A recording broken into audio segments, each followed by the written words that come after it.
Look, I do want to address some of the issues that were raised. I mean, Mr. President, heaven forbid, after the rank, incompetent maladministration of this organisation, which a previous SO52 exposed, opposed uphill and down dale by those opposite, heaven forbid that we would now want to find out whether they were properly managing asbestos-related disease workers' compensation claims. I mean, heaven forbid we would have the temerity to do that. And I just want to give the House an example of what that previous return turned up. And for those opposite who were suggesting that there's rooms full of boxes up there which have never been gone through, I can take members opposite through the evidence if you like, but here's a little snippet.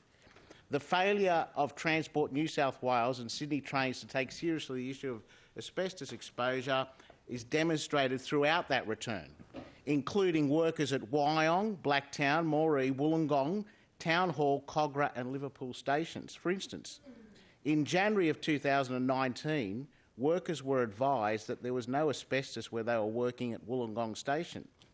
They then discovered and were exposed to asbestos while working.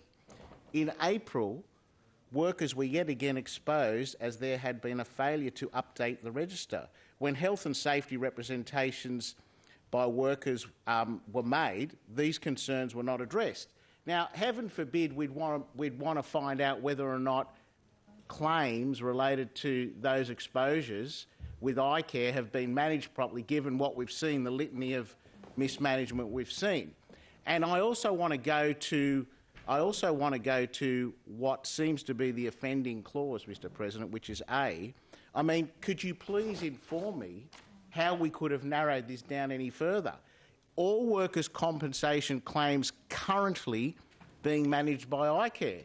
What that means is that if you've got an active claim with iCare now, an asbestos-related workers' compensation claim, we want to know what it's about. We want to know if it's been handled properly.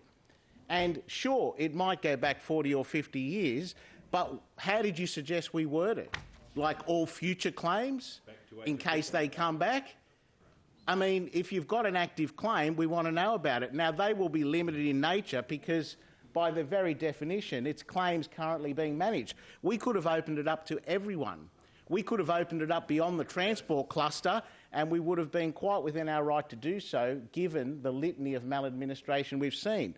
These are spurious arguments, as they always are with every SO52, and we should use the power of this House to scrutinise workers' health and safety.